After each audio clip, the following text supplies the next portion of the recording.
And one more time for Mr. Tom Papa.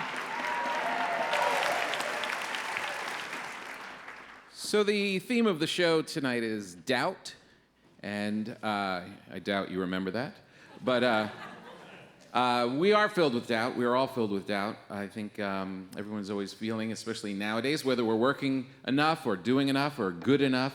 And in response to that, I'd like to read you something from my upcoming book entitled You're Doing Great and Other Reasons to Stay Alive.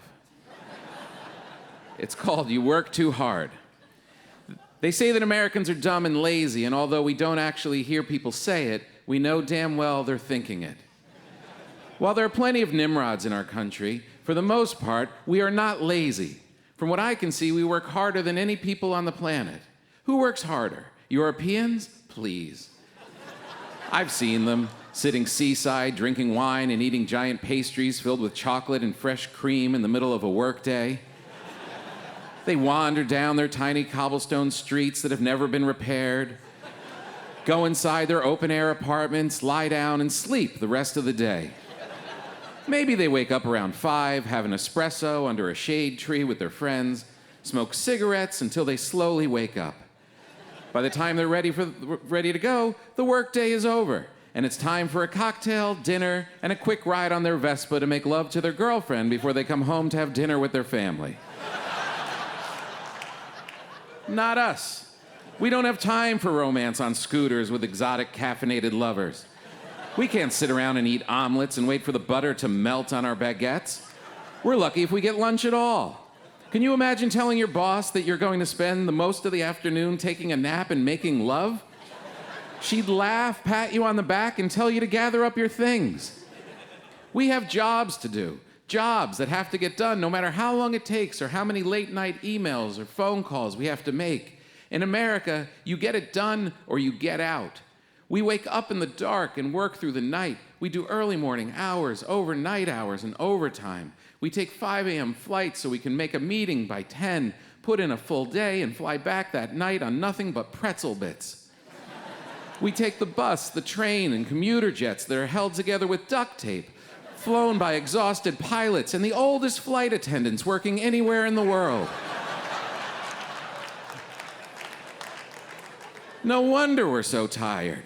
People are sleeping on the subway, standing up. People are nodding off in their cars and parking garages.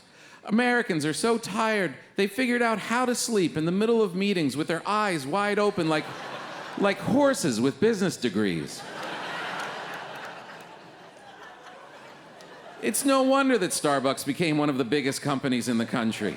We need more fuel, and not one little espresso cup like they have in Italy. We need a bucket-sized cup that can squeeze 5 shots into, a bunch of sugar and some pumps of caramel on top, because we got stuff to do. Americans stay up late and wake up in the dark in a panic, and that's what the mornings are in this country. Pure panic. This is not when the body wanted to wake up. This is when it was forced to wake up, like a dog being tasered awake at a kennel. There's nothing more important than that shower. But this is a speed shower where you only have time to hit the important parts and keep going. This is an armpits-only nuclear reactor shower. They get longer showers in prison. This is hard work we're doing, important work that keeps everything going, and I'm in awe of all of you. Day after day, doing jobs that are so crucial to all of our lives. Everything we do throughout our day was touched in some way by another human being doing their job.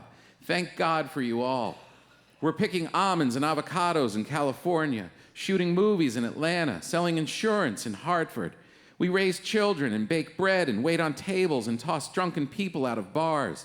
These are jobs, really hard jobs. Right now, there's someone cleaning a toilet, carrying garbage, digging holes, pulling out asbestos.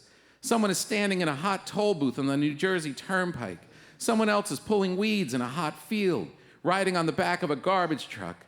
We're painting, brushing, cleaning, hosing down, ripping apart, carrying and hauling every day, all night.